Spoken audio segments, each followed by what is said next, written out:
Peter O'Neill, thanks for joining us.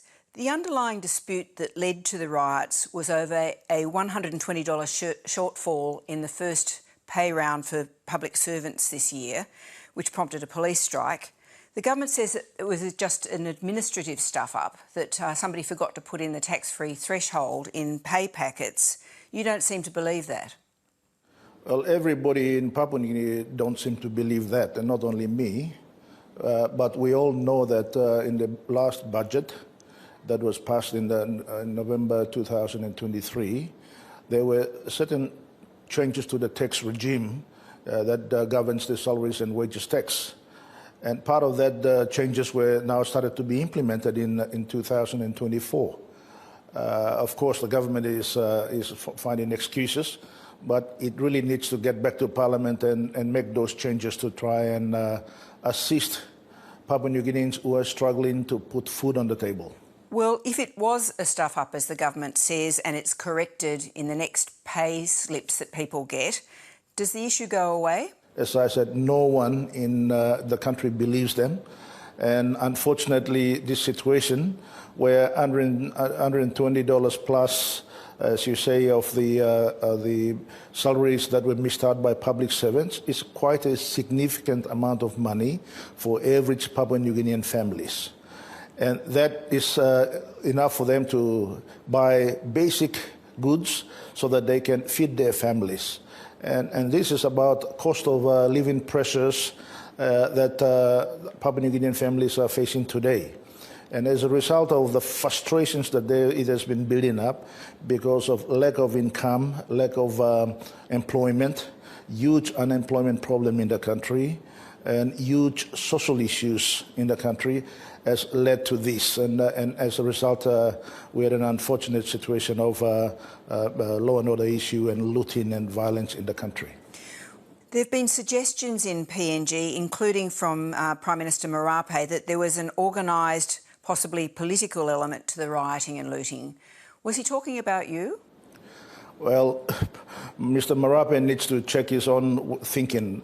Nobody can organise mums and dads, struggling mothers and dads who are going into shops as a result of security forces and both the police and the army withdrawing, attending to their work and their services, has resulted into this looting. He has got to produce evidence that there was some political influence over it. But you're talking about hundreds of thousands of people.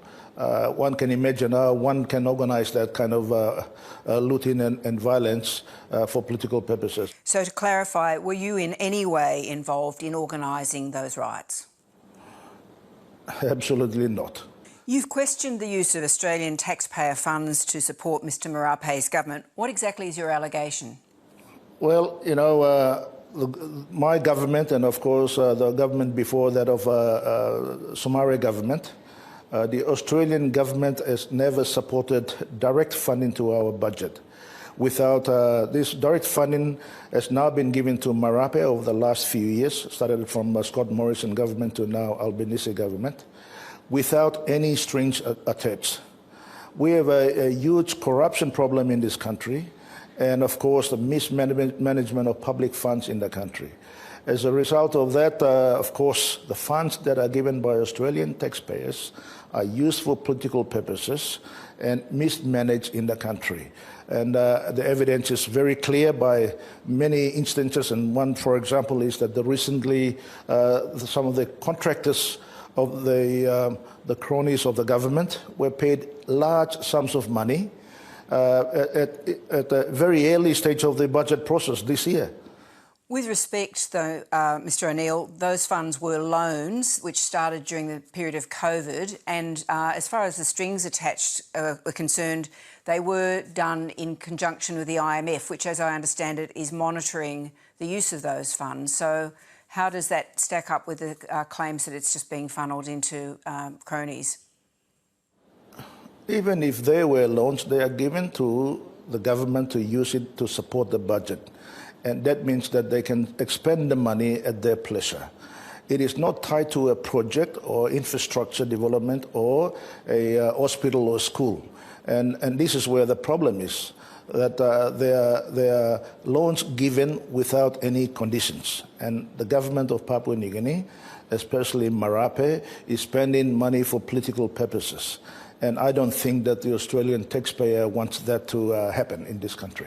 So if you were Prime Minister again, would you stop receiving those sorts of funds, or you would not seek any further funds of that nature? I have always been a proponent of encouraging Australia to set up a development fund. And from what I understand, they have done so now. And I'm very pleased with that. We will certainly, of course, borrow from that fund, but it must be tied to projects. It's not going to be taken up by government, where government can spend it at its pleasure, where it's unaccounted for.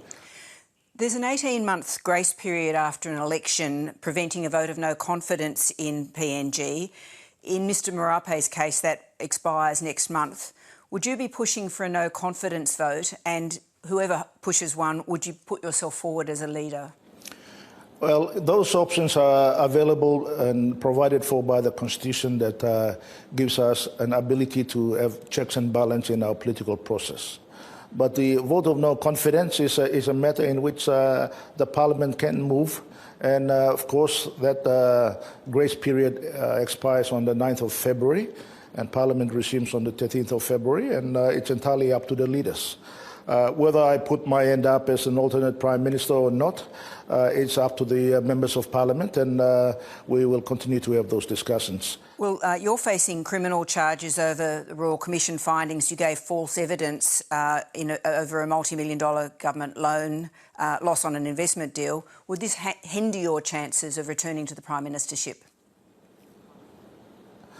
Well, as you know, that the government has spent millions and millions, I think it's over 50 million kina worth of funds to try and put up a commission of inquiry. Largely the commissioners and largely controlled by Australian professionals who have carried out very extensive research and, of course, conducted the commission of inquiry, which found nothing wrong with the loan arrangements that we got from UBS to fund a purchase of shares in a publicly listed Australian company.